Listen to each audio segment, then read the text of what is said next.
April 17ರಂದು ಸಚಿವ ಸಂಪುಟದಲ್ಲಿ ಜಾತಿ ಗಣತಿ ಚರ್ಚೆ ವಿಚಾರಕ್ಕೆ ಸಂಬಂಧಿಸಿದಂತೆ ಕಲಬುರಗಿಯಲ್ಲಿ ವೈದ್ಯಕೀಯ ಸಚಿವ ಡಾಕ್ಟರ್ ಶರಣ ಪ್ರಕಾಶ್ ಪಾಟೀಲ್ ಪ್ರತಿಕ್ರಿಯೆ ಕೊಟ್ಟಿದ್ದಾರೆ. ಕ್ಯಾಬಿನೆಟ್ ಸಭೆಯಲ್ಲಿ ಅದರ ಬಗ್ಗೆ ಸುದೀರ್ಘ ಚರ್ಚೆ ಮಾಡ್ತೇವೆ. ಮಠಾಧೀಶರು ಯಾರು ಜಾತಿ ಗಣತಿಗೆ ವಿರೋಧ ಮಾಡುತ್ತಿಲ್ಲ, ಈ ಜಾತಿ ಗಣತಿಯಲ್ಲಿ ಸರಿಯಾದ ಮಾಹಿತಿ ಇಲ್ಲ ಎಂಬ ಅಭಿಪ್ರಾಯವಾಗಿದೆ. ಆ ಎಲ್ಲ ವಿಚಾರಗಳ ಬಗ್ಗೆ ಸುದೀರ್ಘವಾಗಿ ಚರ್ಚೆ ಮಾಡಿ ಅಂತಿಮ ನಿರ್ಧಾರವನ್ನು ತೆಗೆದುಕೊಳ್ತೇವೆ ಅಂತ ಕಲಬುರಗಿಯಲ್ಲಿ ವೈದ್ಯಕೀಯ ಸಚಿವ ಡಾಕ್ಟರ್ ಶರಣ ಪ್ರಕಾಶ್ ಪಾಟೀಲ್ ಹೇಳಿದ್ದಾರೆ.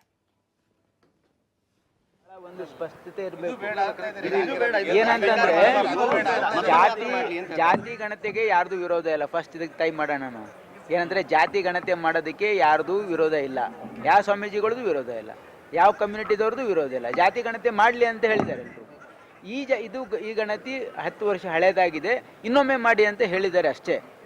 ಇದಕ್ಕೆ ಅವರು ಜಾತಿ ಗಣತಿಗೆ ವಿರೋಧ ಇದೆ ಅಂತ ಒಂದು ತಪ್ಪು ಮಾಹಿತಿ ಸಂದೇಶ ರಾಜ್ಯದಲ್ಲಿ ಹೋಗ್ತಾ ಇದೆ. ಅದು ಸರಿಯಾದಲ್ಲ ಅಂತ ನನ್ನ ಭಾವನೆ. ಇಲ್ಲ ನೋಡಿ, ಈಗ ಸಮಾಜದ ಸ್ವಾಮೀಜಿಗಳು ಮತ್ತು ಮುಖಂಡರು ತಮ್ಮ ಅಭಿಪ್ರಾಯಗಳನ್ನು ವ್ಯಕ್ತಪಡಿಸಿದ್ದಾರೆ.